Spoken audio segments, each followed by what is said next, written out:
تو ہے بکرہ کہنت کہت مگر کیا کر کیا کر کیا کرو گے تم؟ کہتا ہے میں مدینے جا کر کے اس نبی کو ختم کر کے آؤں گا، مگر خطرہ یہ ہے کہ اگر جاؤں گا تو پتہ نہیں واپس آ سکوں گا یا نہیں، تا دینا میں واپس نہیں رہنا تھا۔ ٹھیک، اب اگر میرے بیوی بچوں کی کفالت اور میرے بیوی بچوں کے خرچوں کا کوئی ذمہ دار بن جائے اور میرے قرضوں کی ادائیگی کی کوئی ذمہ داری لے، بگا سے بکر یہ کام پتہ بس زندہ آس یا نہ آس۔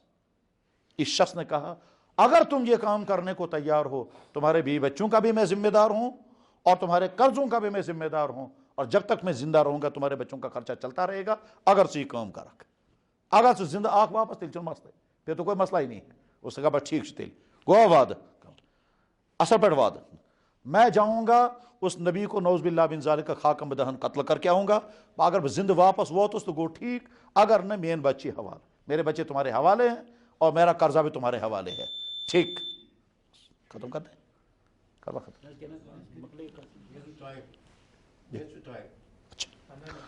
تو کہتے ہیں بھائی ہے اصل وعد تھا اصل بیٹھا۔ یہ دو آدمی جو بات چیت کر رہے ہیں، ایک کا نام ہے صفوان اور دوسرے کا نام ہے عمیر ابن وہب، یہ اس سے کہتا ہے بش ذمہ دار، تمہارے بچوں کو تمہارے قرضوں کو میں ادا کروں گا اگر تم یہ کام کرتے کرتے وہاں تم مر گئے، اور اگر تم زندہ واپس آ گئے تو پھر تمہارے بچے تمہارے حوالے ہیں۔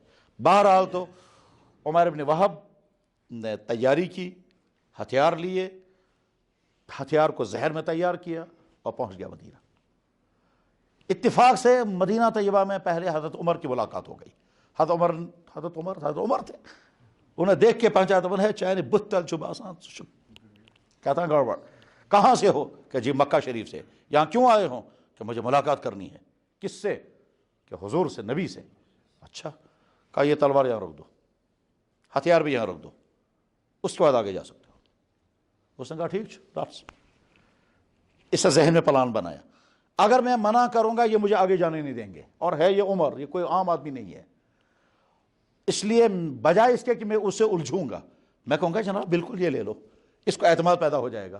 میں جب آگے جاؤں گا ملاقات کروں گا، پتھاب اثر پر آئے وچت، میں سارا کچھ دیکھ کر کے آؤں گا اور یہاں سے ہتھیار لوں گا، دوسرے راستے سے جا کر کے اپنا کام کروں گا۔ یہ اس نے ذہن میں پلان بنایا۔ بہرحال پہنچا وہ حضور کی خدمت میں اور جا کر کے عرض ملاقات۔ حضور نے فرمایا ہاں جی کون ہو، کہاں سے آئے؟ کہ جی مکہ شریف سے آیا۔ کون؟ عمیر ابن وہب۔ کیوں آئے ہوں؟ کہ جی میرا بیٹا یہاں آپ کے پاس گرفتار ہے جنگ بدر میں، اور اسی سے ملنے کے لیے آیا ہوں۔ حضور نے فرمایا ٹھیک ہے، اور کوئی کام؟ کہنے لگے بس اور کیا کام، اسی سے ملنے کے لیے آیا۔ تو حضور انور صلی اللہ علیہ وسلم نے فرمایا تو نے اور صفوان نے خانہ کعبہ کی دیوار کے پاس کیا میٹنگ کی تھی؟ اور ان دونوں نے خانہ کعبہ کی دیوار کو کہا تھا یہ خانہ کعبہ چھو گواہ سکارہ پنواد پور بکار پرنواد پور، خانہ کعبہ کو گواہ بنا کر کے وہ کبھی دائیں دیکھتا کبھی بائیں۔ حضرت تم کو آپ کو کس نے کہا؟ کہتے اصول تریم کا، وہاں تو تیسرا تھا ہی نہیں۔ حضور فرمایا میں اللہ کا نبی ہوں۔ اس نے کہا بے شک اب اللہ کے نبی ہے، بے شک اب اللہ کے نبی ہے، میں نے مان لیا۔ اب مان سے دبن حضرت وہ میرا بچہ ہے، دبن صحابہ کو بلایا کہ اللہ اس کو بھی رخصت کر دو، اس کا بچہ بھی ساتھ کر دو۔ درا وہی نجوہت راستے میں حضرت عمر کیا سے دبن جناب بدراس واپس دبن تم پن چیز نہیں۔ تب تک تو حضرت عمر کو معلوم ہو چکا تھا یہ صورتحال کیا تھی، یہ کس پلان سے آیا تھا، وہاں ہوا کیا ہے۔ بہرحال جب یہ واپس مکہ شریف پہنچا، وہ صفوان سوچتا تھا سو کہتی یہ زندہ واپس سو شاہ ممکن سو کہہ رہے حضوروں پر حملہ پت دن تم زندہ نیرن تھے، اس لیے اس کے آنے کی تو امید نہیں ہے، اس لیے اس کے بچے تو میرے سر چڑھ گئے۔ بہرحال تو جب عمیر واپس پہنچا ہے، صفوان سے ملاقات ہوئی، صفوان بہت تعجب کے ساتھ کہتا ہے کیا ہوا؟ کہنے لگا کام ہو گیا۔ اچھا کیا کیا کام ہوا؟ کہنے لگا بس سب کچھ ہو گیا۔ کہنے لگا یار خوشخبری سناؤ۔ خوشخبری یہ ہے کہ وہ سچا نبی ہے، میں مسلمان بن چکا ہوں، تم بھی مسلمان بنو۔ کمالات جناب رسول اکرم صلی اللہ علیہ وسلم کو اللہ نے نمونہ بنا کر کے بھیجا ہے۔ نمونہ ہونے کے معنی یہ ہیں اگر ہم جوانی کی زندگی میں ہیں تو ہمارے لیے نمونہ کوئی کرکٹر نہیں، ہمارے لیے نمونہ کوئی فلم سٹار نہیں، ہمارے لیے نمونہ کوئی فیشنیبل آدمی نہیں، ہمارے لیے نمونہ ہے محمد رسول اللہ۔ آج کا جوان نمونہ کس کو بناتا ہے؟ بس جو اس کے ذہن میں آئیڈیا ہو، جو آئیڈیل پرسن ہوگا وہ اس کو بنائے گا نمونہ. ایمان والے کے لیے جو جوانی کی زندگی ہے نمونہ ہے محمد الرسول اللہ, اور ان کی پاکیزہ جوانی اس کائنات میں اس سے زیادہ پاکیزہ جوانی کسی کی نہیں, سوچ بھی نہیں سکتا کوئی. کیوں؟ دنیا میں جوان کے بگڑنے کے سورسز کیا کیا ہوتے ہیں. یہ غلط سوسائٹی میں رہے گا, ماحول غلط ہوگا, نگرانی کرنے والا کوئی نہیں ہوگا, سمجھانے والا کوئی نہیں ہوگا, لڑکا بگڑ جائے گا. ٹھیک, حضور کو یہ سارے حالات ہیں. سوسائٹی شرابیوں کی سوسائٹی, مشرکوں کی سوسائٹی, بتوں کو پوجنے والوں کی سوسائٹی, جانوروں کو سجدے کرنے والوں کی سوسائٹی ہے, زناکاروں کی سوسائٹی تھی, ناحق قتل کرنے والوں. وہ کون سی خرابی تھی جو عرب سوسائٹی میں نہیں تھی؟ اس سوسائٹی میں یہ نوجوان ہے. نگرانی ہوتی ہے باپ کی طرف سے, ماں کی طرف سے, بھائی کی طرف سے, بہنوں کی طرف سے, وہ سب ہے ہی نہیں. نہ باپ ہے, نہ ماں ہے, نہ بھائی ہے, نہ بہن ہے, تو گھر سے نگرانی نہیں. باہر کا ماحول ایسا ہے. حضور آزاد, تو جیسے چاہیں وہ کر سکتے تھے. مگر سلام ہو محمد رسول اللہ, آپ کی جوانی میں کہیں کوئی داغ نہیں. بعد کے کافروں نے سارے تانے دیے مگر کوئی نہ کہہ سکا آپ کی جوانی کیسی تھی. کوئی نہ کہہ سکا کہ جناب اشرا پتا سو کیوں سو کر اشرا وشم سوری آ چکا میں نبی بنی. نہیں, کوئی نہیں کہہ سکا. جن لوگوں نے تانے, چھو پاگل, مجنون, دیوانہ, یہ شاعری کرتا ہے اور کیا اس کے پاس ہے, ہر قسم کے تانے, مگر کوئی نہیں کہہ سکا کہ آپ کے کیریکٹر کے اندر یہ لوز نہیں. وہ وہی کہتے تھے اس سے زیادہ امانت دار کوئی نہیں. جو دشمن ہیں وہی کہہ رہے ہیں امسن کو امانت دار جو نکو ھذا الامین رضائنا بقضائہ, امین صادق, اس سے زیادہ سچا کوئی نہیں, اس سے زیادہ امانت دار کوئی نہیں. یہ گم چوانا جو حضور کے دشمن ہیں. دشمنوں نے حضور کے کیریکٹر کی تعریف کی ہے. ٹھیک, یقیناً. تو جوان کے لیے نمونہ کون؟ محمد الرسول. اس لیے اپنی جوانی کو ویسے ہی بناؤ جیسے ان کی جوانی تھی. انہوں نے اپنی آنکھ سے غلطی نہیں ہونے دی, میوزک انہوں نے نہیں سنے.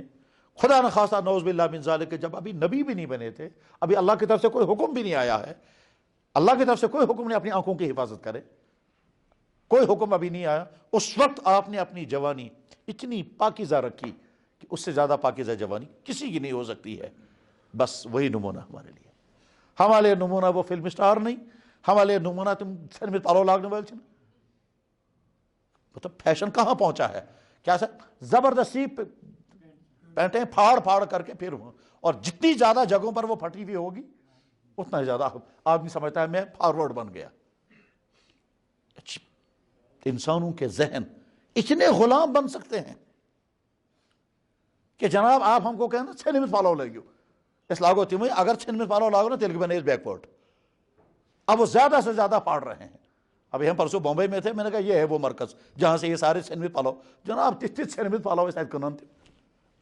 ہم دیکھتے رہے, دیکھو کیا ہو گیا ہے ان لڑکوں کو, جو جتنا زیادہ پھٹا ہوا ہے وہی خرید رہے ہیں.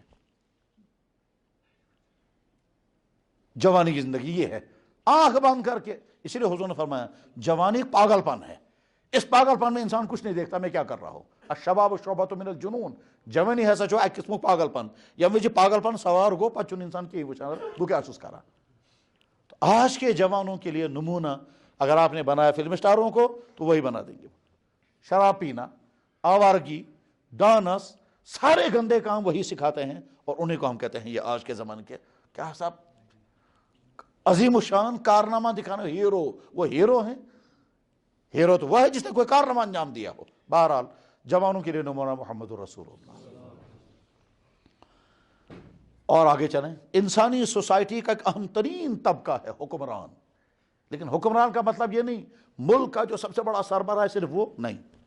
حکمران کا مطلب ہوتا ہے ایک دفتر کا جو افسر ہے وہ دفتر کا حکمران ہے, ایک مسجد کا جو متولی ہے وہ مسجد کا حکمران ہے, ایک محلے کا جو زٹ ہے وہ محلے کا حکمران ہے, ایک ڈسٹرکٹ کا جو بڑا ہے وہ ڈسٹرکٹ کا حکمران ہے, ایک کورٹ کا جو بڑا ہے وہ کورٹ کا حکمران ہے. ہر شخص کا اپنا حکمرانی کا دائرہ ہے. محمد الرسول اللہ بھی حکمران رہے. آپ جج بھی رہے, آپ کمانڈر بھی رہے, آپ دو کے دماغ صلح کرانے والے بھی ہیں, آپ ملک کے سربراہ بھی ہیں, آپ مصیبت زدہ بھی ہیں, آپ چاروں طرف سے فتوحات ہیں, ساری شکلیں آپ کی زندگی میں. مگر انسانی تاریخ میں محمد الرسول اللہ سے بہترین حکمران کہیں نہیں بن سکتا. حضرت عیسیٰ علیہ السلام اللہ کے نبی تھے, وہ تو حکمران بنے ہی نہیں. حضرت موسیٰ علیہ السلام اللہ کے نبی تھے، وہ تو حکمراں بنے ہی نہیں۔ ایک دفعہ ایک کرسچن مجھے ملا تھا، میں نے کہا صرف نمونہ محمد رسول اللہ ہے، کہنے لگا نہیں حضرت عیسیٰ علیہ السلام بھی ہے۔ میں نے کہا بہت اچھا۔ ایک آدمی شوہر ہے، وہ کہتا ہے مجھے اپنی بیوی کے ساتھ بتائیے کیسے رہنا ہے، حضرت عیسیٰ علیہ السلام نمونہ بن سکتے ہیں؟ کہنے لگا کیوں نہیں بن سکتے؟ میں نے کہا بتائیے، جب ان کی بیوی تھی ہی نہیں تو کیسے نمونہ بنیں گے؟ جو کوئی جواب نہیں دے سکا۔ میں نے کہا بہت اچھا۔ ایک آدمی یہ کہتا ہے مجھے اپنے بچوں کو پالنا ہے، مجھے بتائیے میں کیسے پالوں گا؟ ہم کہیں گے محمد رسول اللہ نے جو کہا اور محمد رسول اللہ نے جو کر کے دکھایا، باپ ہونے کی حیثیت سے وہی تمہارے لیے رول ماڈل ہے۔ اور جب ہم کہیں گے حضرت عیسیٰ علیہ السلام ان کی تو اولاد تھی، بہت اچھا۔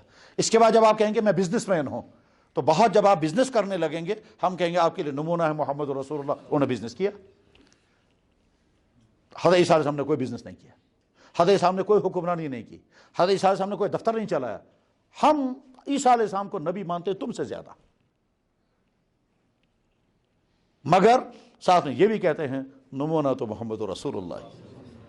اس کو سمجھ میں نہیں آ رہا تھا، میں نے کہا دیکھو ہمارا شریف بچہ جو ہے وہ پڑوسی کی عورت کی گود میں بھی جائے گا، اپنی خالہ کی گود میں بھی جائے گا، اپنی بہن کی گود میں بھی جائے گا، سب کی گود میں جائے گا، سارے اس کو بوسہ بھی لیں گے، وہ بھی بوسہ لے گا، مگر دودھ پیے گا اپنی ماں کا۔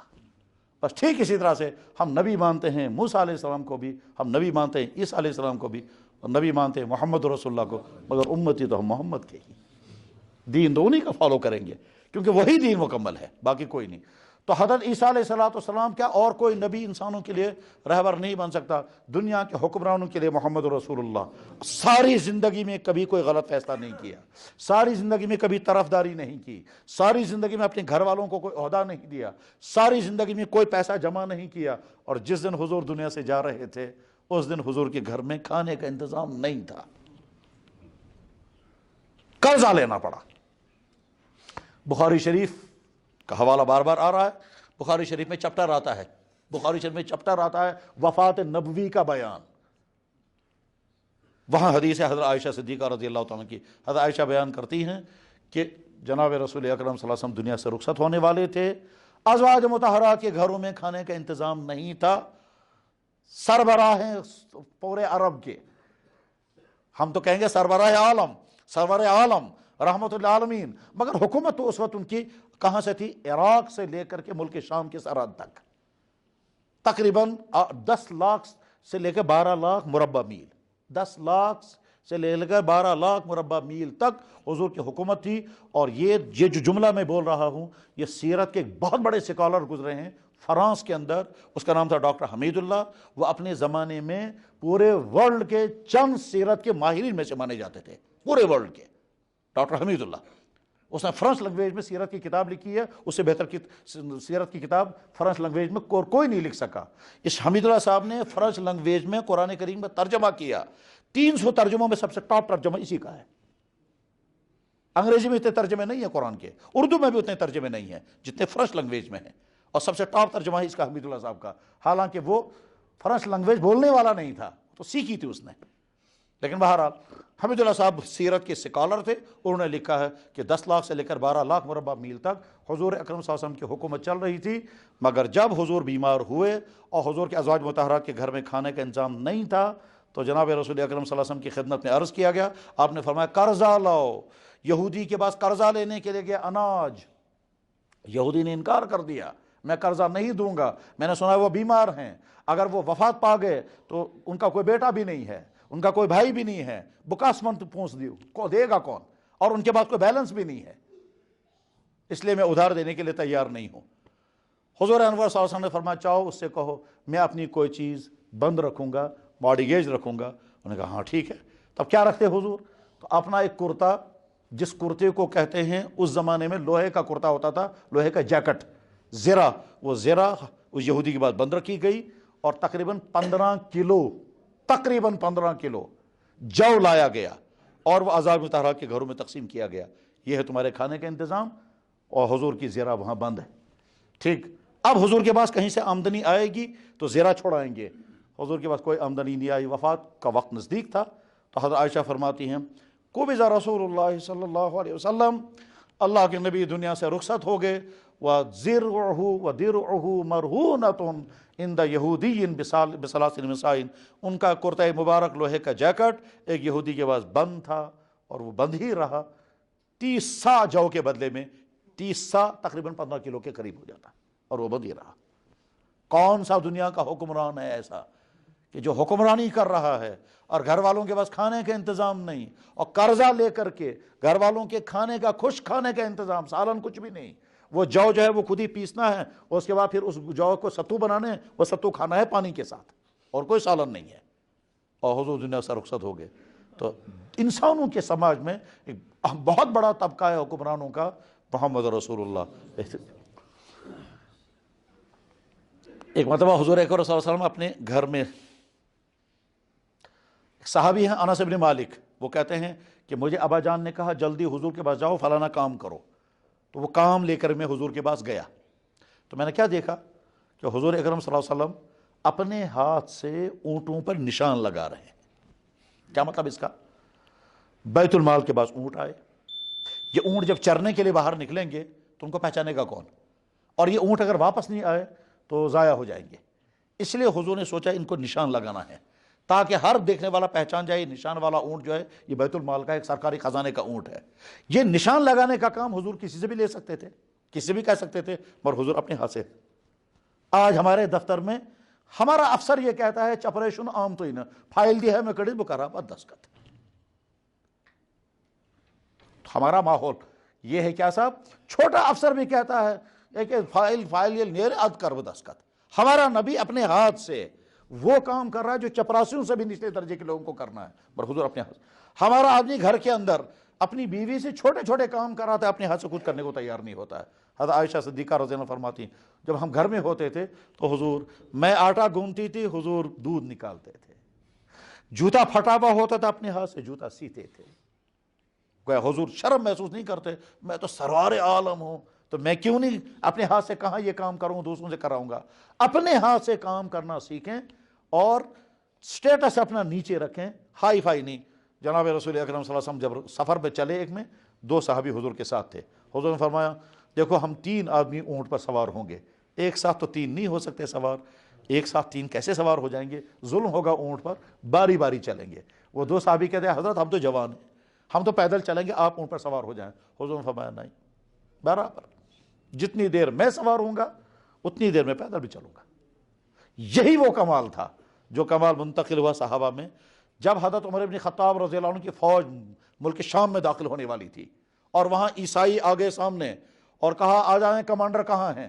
ابو عبیدہ بن جراح کمانڈر بن کر آگے آ گئے، اور انہوں نے کہا جناب ہماری کتابوں میں جو علامتیں لکھی ہوئی ہیں آپ کے اندر وہ علامت نہیں ہے، آپ بیت المقدس فتح نہیں کر سکیں گے۔ ابو عبیدہ بن جراح فوج کے کمانڈر کا کیا علامت لکھی ہے؟ کہا یہاں کچھ علامتیں لکھی ہے آپ کے اندر نہیں ہے وہ۔ ابو عبیدہ نے کہا میں تھوڑا ایک امت کا مسلمانوں کا سربراہ ہوں، میں تو فوج کا کمانڈر ہوں، ہمارا سربراہ مدینہ میں ہے۔ عیسائی عالموں نے کہا اسی سربراہ کو بلائیے، اگر علامت پائی گئی تو ہم بغیر کسی لڑائی کے بیت المقدس آپ کے حوالے کر دیں گے، چابی آپ ہی آج کے حوالے کر دیں گے۔ اب حضرت عمر رضی اللہ تعالیٰ عنہ چلے ہیں، پہلی مرتبہ امیر المومنین مدینہ طیبہ سے باہر نکلے ہیں، ملک کا دورہ کرتے ہوئے، اور ملک شام کے قریب جب پہنچے پوری فوج نے استقبال کیا، تو حضرت ابو عبیدہ بن جراح رضی اللہ عنہ فرمایا حضرت آپ عیسائیوں میں جا رہے ہیں، دنیا کی سب سے زیادہ متمدن قوم، سب سے زیادہ ماڈرن قوم، یہ کیا اونٹ پر جا رہے ہیں، گھوڑے کی سواری، اور ذرا کپڑے بھی چینج کر لیں، یہ پرانے پھٹے ہوئے کپڑے لے کے جا رہے ہیں۔ انہوں نے فرمایا ٹھیک ہے تو یہ تم لوگ یہاں جان رہے ہو، تم لوگ یہاں وقت گزار چکے ہو، جیسے تم بتاؤ کہ کریں گے۔ بہرحال تو اونٹ کی سواری چھوڑ دی، گھوڑے پر سوار ہوئے، کپڑا نکال دیا، دوسرا کپڑا پہن لیا، اس کے بعد ذرا دیکھنے لگے، کہنے لگے اچھا بھائی پلون ہی ذریعے ٹینٹ ہاوی لوگ، اچھا بھائی پلو ٹینٹ ہاوی لوگ، کپڑوں سے ہم کو عزت دکھانی ہے۔ اتارا اس کرتے کو، میرا وہی کرتا لاؤ جس میں تب دجاس لگت، میرا وہی اونٹ لاؤ، میں اسی اونٹ پر جاؤں گا۔ گھوڑا چھوڑ دیا، فوج ساتھ چلی گئی، کہ میرے ساتھ کوئی نہیں جائے گا، میں اکیلا چلوں گا، وہی میرا غلام میرے ساتھ۔ اب غلام ساتھ چل رہا ہے، غلام سے کہا اشکرمتی فاصلہ، ایک منزل میں سوار ہوں گا تم پیدل، اگلی منزل تم سوار ہو جاؤ گے میں پیدل۔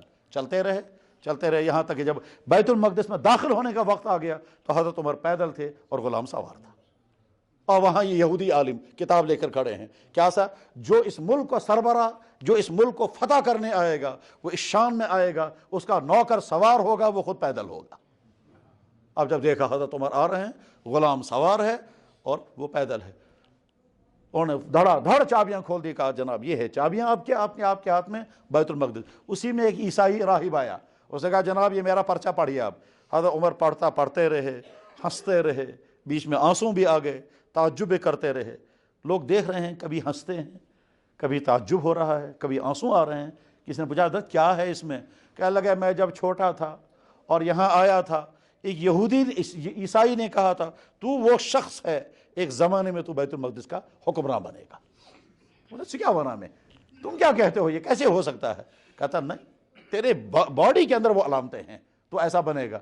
کہنے لگا کیا شو مذاق، کیوں مذاق اڑاتے ہو؟ کہنے لگا نہیں ایسا ہوگا۔ کہنے لگا یہ بتاؤ جس دن تم یہاں حکمراں بنو گے اس دن تم مجھے کیا کہہ دو گے؟ تب یہ کیسا خوش قریب بس ہو رہی تھی نہ کہہ دے بنگو، ورنہ میں کہاں حکمراں بنوں گا؟ ٹھیک، اس نے کہا لکھ کر دے دو۔ حضرت عمر نے کہا کہاں حکمراں بنوں گا میں، چلو میں لکھ کر دیتا ہوں۔ وہ یہی پرچہ لے کر آیا، آپ نے اس دن لکھ کر دیا ہے۔ تو حضرت عمر سوچتے رہے، میں اس زمانے میں کہاں حکمراں کا خواب دیکھ سکتا تھا، یہ تو محمد رسول اللہ کی جوتیوں کا تحفہ ہے۔ وہ نبی بنے، ہم نے ان کو نبی مانا، پھر ان کے ساتھ رہے، پھر حضور دنیا سے رخصت ہو گئے، پھر ابو بکر صدیق کا دور آیا، اور آج میں عمر ہوں اور آدھی دنیا میرے کنٹرول میں ہے، اور یہ عیسائی وہی پرچہ لے کر کے آیا ہے۔ اب میں ہنسوں اس پر یا روؤں اس پر یا تعجب کروں؟ حضرت عمر نے فرمایا یہ گرجا گھر نہ عمر کا ہے نہ عمر کے باپ کا ہے، میں اس پرچے کی بنیاد پر یہ گرجا گھر تمہیں نہیں دے سکتا، یہ تو عیسائی پر پراپرٹی ہے، میری نہیں ہے۔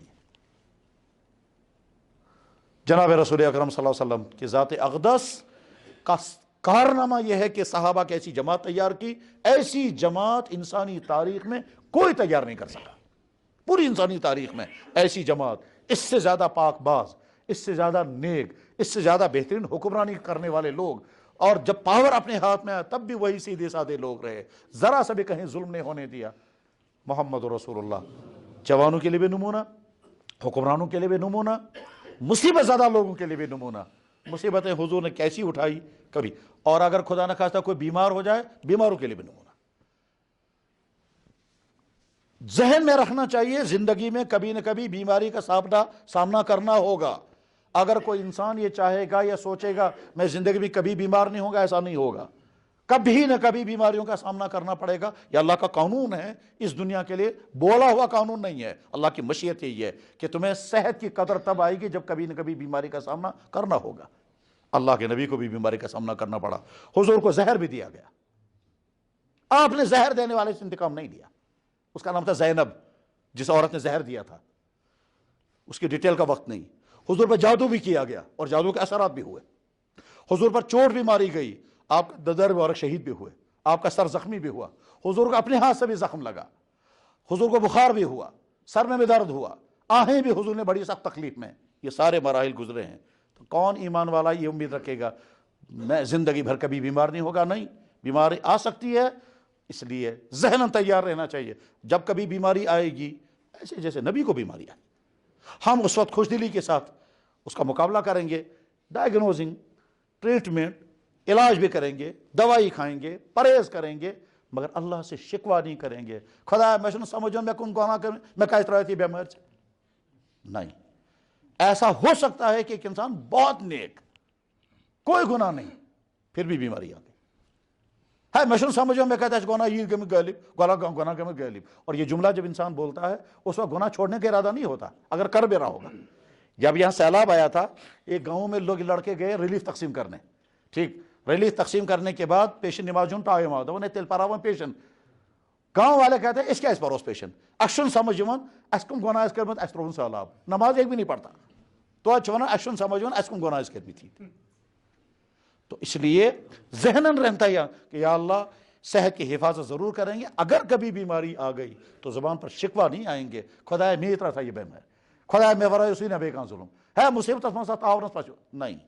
بعض دفعہ انسان اپنے گھر والوں کو بھی پریشان کر دیتا ہے، اور ایسے بیماروں کا ذہن صحیح سطح پر آ جاتا ہے جب وہ ہسپتال میں پہنچتے ہیں، جب ہسپتال میں دیکھتے ہیں نا اپنے سے بڑے بیمار، اپنی بیماری اس کو بھول جاتی ہے۔ ایمان والا کہے گا یا اللہ میں نے اپنے نبی کو کے بارے میں بھی سنا ہے وہ بیمار ہوئے، اگر مجھے بھی بیماری آئے گی میں صبر کروں گا، برداشت کروں گا، گلہ نہیں کروں گا۔ میں اس لیے عرض کرتا ہوں یہ کہ بعض دفعہ بیماری سے انسان گھبرا کر وہ حرکت کرتا ہے کہ ایمان بھی چھن جاتا ہے۔ یہ تھی شہر اسمس اسی شہر میں ایک آدمی کے پاس گئے بیمار وہ کرنے کے لیے میراج برسی میں نے خدا دینے میں صحت، اللہ تعالیٰ آپ کو صحت دے، تو میں نے میں صحت ہی میں ضرورت، انہوں نے کہا چلو اللہ تعالیٰ دینے وہ ایمان، تو میں نے میں تک ضرورت، میں نے ایسے یہ ہے انسان مایوس، گھبرانا نہیں ہوتا، ہمت باقی رکھنی ہوتی ہے۔ زندگی میں خوشیوں کے ساتھ گزارے ہیں، کبھی تکلیف بھی آئے گی، اور اگر خوشیاں ہوں گی پھر بھی نبی محمد رسول اللہ نمونہ ہیں، جوانوں کے لیے بھی، شوہروں کے لیے بھی، والدین کے لیے بھی، حکمرانوں کے لیے بھی، مصیبت زدہ انسانوں کے لیے بھی، پریشان حال انسانوں کے لیے بھی۔ جب چاروں طرف سے حالات اتنے خطرناک ہیں کہ حضور کی جان کو بھی خطرہ ہے، اس وقت حضور نے کیا کیا، نمونہ وہ بھی ہیں۔ اور جب چاروں طرف سے فتوحات تھی، اس وقت حضور نمونہ ہے۔ قربان کو ہونے والے حضور پر ایسے انسانی تاریخ میں کسی کو نہیں ملے ایسے۔ بس میں ایک بات کہہ کر بات ختم کرتا ہوں، شاید وقت زیادہ ہو گیا۔ حضور اکرم صلی اللہ علیہ وسلم کی ذات اقدس کا معاملہ اتنا نازک ہے کہ اللہ تعالیٰ ذرا سے بھی برداشت نہیں کرتے اسے۔ حضور نے ایک نکاح کیا مدینہ شریف میں، حسن اتفاق یہ کہ ان دنوں میں حضور کے پاس مالی پوزیشن بہت اچھی تھی، اس لیے حضور نے دعوت کی لوگوں کی کہ آج اچھی دعوت کریں گے۔ چنانچہ مدینہ شریف میں اچھی دعوت کا انتظام ہوا۔ بخاری شریف میں جہاں یہ واقعہ لکھا ہوا ہے وہاں بڑے فخر کے ساتھ حدیث بیان کرنے والا کہتے ہیں اس دن تو حضور نے گوشت اور روٹیاں کھلائی لوگوں کو، یہ گویا بہت اعلیٰ درجے کا کھانا تھا۔ ٹھیک، اکلنا خبزن ولحمن، ہم نے روٹی اور گوشت کھایا، حلوہ سوٹا سا۔ ٹھیک، حضرت زینب رضی اللہ عنہ کے ساتھ نکاح ہوا، حضور نے کھانے کا انتظام کیا۔ حضرت انس سے فرمایا کہ قریب صحابہ کو بلاؤ اور یہاں اندر آ کر کے کھانا کھائیں گے۔ صحابہ آتے گئے، کھاتے گئے، نکلتے گئے، اخیر میں 2 یا 3 صحابی وہیں اندر بیٹھے، تو انہیں بجائے اس کے کہ ہم سڑک پر بیٹھیں، بجائے اس کے کہ کہیں دکان یا گھر میں یہیں بیٹھیں گے، چبھی تم کتھا کرا۔ ہمارے یہاں بھی ہوتا ہے یہ، شادی سے فارغ ہونے بعد کچھ لوگ وہیں بیٹھے باتوں میں مشغول رہتے ہیں۔ بہرحال وہ صحابی بات کرتے رہے۔ حضور اکرم صلی اللہ علیہ وسلم دروازے پر آئے، ادرائے سری کے نہ مگر 3 صحابی چھ بہت۔ حضور نے سوچا یہ نیرہن تو بکرہا پانی کام، ٹھیک، مگر حضور نے زبان سے کچھ نہیں کہا، واپس چلے گئے۔ تھوڑی دیر کے بعد آئے تو دیکھا تم چھ بہتی۔ حضور نے سوچا یہ نیرہن تو مجھے اپنا کوئی کام تھا، مگر وہ نکلے نہیں۔ اچھا، ان سے حضور نے کہا بھی نہیں آپ لوگ نکلو، اگر حضور ان سے فرماتے نیرو سے بکر پانی کا، ٹھیک نہیں، ان سے کہا بھی نہیں۔ جب تیسری مرتبہ حضور واپس چلے گئے، ان کو خیال پڑ گیا کہ شاید حضور نے 3 دفعہ جو نگاہ ڈالی، شاید حضور چاہتے ہیں ایسپیز میں وطن سے درائی۔ اب حضور کو پتہ چل گیا کمرہ خالی، یہ مسجد رائے، حضور تشریف لائے۔ جب حضور اندر تشریف لائے تو آیت نازل ہو گئی، قرآن کی آیت، اے ایمان والو جب نبی کے گھر میں تمہیں بلایا جائے تو ادب کے ساتھ آؤ، اور جب کھانے سے فارغ ہو گئے تو وہیں کیوں بیٹھے رہے؟ اس سے میرے نبی کو تکلیف ہو گئی۔ ولا مستأنسین زتہم سپار یا ایھا الذین آمنوا لا تدخلوا بیوت النبی، اے ایمان والو نبی کے گھر میں ایسے مت جانا۔ ولا مستأنسین لحدیث، جب تم کھانا کھا چکے تو اب وہاں کیوں بیٹھے رہے تم؟ ان ذالکم کان یؤذی النبی، اس سے تو نبی کو تکلیف ہو گئی۔ ما کان لکم ان تؤذوا رسول اللہ، تمہیں ہرگز مناسب نہیں ہے تم اللہ کے نبی کو اذیت پہنچاؤ، تمہاری اس بیٹھنے سے وہاں تکلیف۔ ان صحابیوں کو تو پتہ ہی نہیں چلا، اگر حضور نے کہا ہوتا ہے نیر تو وہیں، اگر تم تمبت نیر ہے نا دبو کہاں، ٹھیک ہے، واقعی حضور نے منع کیا، پھر کیوں بیٹھے رہیے؟ ان بیچاروں کو خیال نہیں آیا، حضور نے زبان سے نہیں کہا، یہ جو حضور کے دل میں آیا اس پر اللہ تعالیٰ فرما رہے ہیں تم کیوں بیٹھے رہے وہاں؟ تم کو ہرگز گوارا ہونا چاہیے تم اللہ کے نبی کو اذیت پہنچاؤ۔ پھر فرمایا جو لوگ اللہ کے نبی کو اذیت پہنچائیں گے ان پر دنیا میں لعنت اور آخرت میں عذاب۔ سامنے ہے صحابہ۔ پھر فرمایا ان اللہ و ملائکتہ یصلون علی النبی، چنا پارانی تو آئی، یہ ہے وہ آیت۔ پہلے ہی ساری ڈیٹیل آئی، کہا اس نبی پر تو میں درود بھیجتا ہوں، تم تکلیف پہنچاؤ گے اس کو۔ تکلیف کیا پہنچانی؟ ہرگز نہیں، صرف اتنی تھوڑی دیر، اللہ اتنی بات بھی برداشت نہیں کرتے۔ حضور اکرم صلی اللہ علیہ وسلم کے پاس ایک وفد آ گیا، ایک قبیلے کا، وہ بہت سیدھے سادے لوگ تھے، دور کسی گاؤں پہاڑ کے علاقے رہنے والے، وہ نہیں جانتے تھے مقام نبوت، وہ نہیں جانتے تھے عظمت رسول، سیدھے سادے لوگ دروازے پر آ کر کے دھک دھک کر کے دروازہ کھٹکھٹایا اور کہتے ہیں محمد جلدی باہر، اخرج الینا محمد، محمد جلدی نیچے ہونے باہر۔ حضرت حضور صلی اللہ علیہ وسلم حیران ہو گئے، کیونکہ حضور جانتے تھے صحابہ جب آتے ہیں تو بہت دیر دروازے پر کھڑے رہ کر سوچتے ہیں ٹھک ٹھک کروا کننا، اس کے بعد جب ہمت کرتے تھے تو ناخوں سے دروازے کو کرتے تھے ٹک، اگر اتنے بھی حضور آئیں گے تو ٹھیک، ورنہ ہمت نہیں کرتے تھے۔ حضور کی ذات، حضرت عمر جیسا انسان گھبرا جاتا تھا۔ تو یہ کون لوگ ہیں جو اس طرح سے آئے ہیں؟ بہرحال بیچارے آئے، وہ حضور نکلے باہر، ان سے بات چیت کی، انہوں نے مسلمان ہو گئے، وہ کلمہ پڑھا، اب یہ واپس جا رہے تھے۔ تو حضور اکرم صلی اللہ علیہ وسلم نے سوچا ان کے پورے علاقے کے لیے کسی کو گورنر بنائیں گے، مگر بناؤ چھ مزکا، پورے علاقے کے لیے سربراہ بنانا ہے۔ مسلمان کبھی سربراہ کے بغیر نہیں رہے گا، غیر مسلم ملکوں میں بھی اگر مسلمان رہتے ہیں اپنے کو سربراہ بناؤ۔ کہا یہ بہت لمبا ٹاپک ہے، میں اس طرف نہیں جاؤں گا اس وقت۔ حضور اکرم صلی اللہ علیہ وسلم نے سوچا ان میں سے کس کو بنایا سربراہ؟ تو حضرت ابوبکر صدیق کو بلایا، کہا یمن دی تو نظر محمد کس رج مناسب۔ حضرت عمر سے فرمایا تم بھی دیکھو۔ اب دیکھ رہے ہیں ایک کو، آپ کا نام کیا ہے؟ یہ ہے، اس سے تھوڑی بات چیت کر کے اندازہ ہوگا یہ روزہ مناسب کہ وہ روز مناسب۔ ٹھیک، حضرت ابوبکر صدیق نے کہا حضرت میری رائے میں فلاں آدمی بہت اچھا ہے، اس کا نام ہے کا ابن معبد، یہ مناسب رہے گا۔ تھوڑی دیر میں حضرت عمر آئے، ہاں جی کیا سوچا تم نے؟ کہنے لگا جی میری رائے میں وہ دوسرا آدمی وہ ٹھیک ہے، اس کا نام ہے اقرا ابن حابس۔ یہ جو میں واقعہ سنا رہا ہوں یہ بخاری شریف کے کتاب التفسیر میں سورہ حجرات کی تفسیر جہاں ہے وہاں پر ہے۔ یہ کتاب جن کے پاس ہوگی وہ جا کر دیکھنا چاہیں، یا آئندہ جب کبھی آپ بیان کرنا چاہیں تو پڑھ سکتے ہیں اس کو۔ سورہ حجرات تفسیر یا جائے اس جگہ یہ واقعہ یہ حدیث لکھی ہوئی ہے۔ بہرحال حضرت ابوبکر صدیق رضی اللہ عنہ فرمایا حضرت سربراہ بنائیں کا کو، اور حضرت عمر نے فرمایا سربراہ بنائیں اقرا کو۔ تو حضرت ابوبکر نے حضرت عمر کی طرف نظر کر کے کہا تمہارے سے کیا ہو رہی؟ جس کا میں نے بتایا تھا آپ بھی اسی کا نام بتاتے، شہزاد اصل نفر سے کیا ہم سننا ہو؟ میرے ذہن میں آیا وہی ٹھیک ہے۔ حضرت ابوبکر نے کہا آپ نے میری بات کاٹی۔ حضرت عمر نے فرمایا میں نے آپ کی بات نہیں کاٹی، میں نے اپنی تجویز پیش کی۔ نا سو سے مرضی میں کاٹ گسے۔ حضور نے کہا نہیں جی میں نے اپنی رائے پیش کی۔ حضرت ابوبکر صدیق نے فرمایا نہیں آپ نے میری رائے کاٹی ہے۔ حضرت عمر نے کہا نہیں میں نے آپ کی رائے نہیں اپنی رائے پیش کی ہے۔ حضور نے ایک نگاہ حضرت ابوبکر پر اور ایک نگاہ حضور پر، میری موجودگی میں اتنی زور سے بات کر رہے ہیں، مگر حضور نے کچھ نہیں کہا، خاموش۔ اچھا نیرو تو کھڑا ہے سوال بکر پانے میں فاصلہ۔ ٹھیک، آیت نازل ہو گئی، اے ایمان والو خبردار نبی کے سامنے اپنی آواز اونچی مت کرنا، لا ترفعوا اصواتکم فوق صوت النبی۔ آواز بلند کرنے والے کون ہیں؟ اس امت کے سب سے اونچے درجے کے دو لوگ، حضرت ابوبکر صدیق، حضرت عمر فاروق۔ اپنی آواز نبی کی آواز سے اونچی مت کرنا، اگر تم نے نبی کی موجودگی میں اپنی آواز اونچی کی تمہارے اعمال ختم کر دیے جائیں گے، تم کو پتہ بھی نہیں چلے گا۔ مقام ابوبکر اور مقام عمر ذہن میں رکھیں اور پھر اللہ کا رویہ دیکھیں اپنے نبی کے بارے میں۔ اللہ اس نبی کے ساتھ ہمارا تعلق مضبوط سے مضبوط تر۔ اپنے بچوں کو ضرور سیرت رسول کے ساتھ جوڑیں، مستقبل میں نہیں معلوم کیسے حالات آنے والے ہیں، اللہ اس مستقبل کی حفاظت فرمائے جو خطرناک مستقبل آنے والا ہے۔ اپنے آپ کو سیرت کے ساتھ جوڑیں۔ وآخر دعوانا الحمدللہ رب العالمین۔ کریو دعا ذرا۔ یا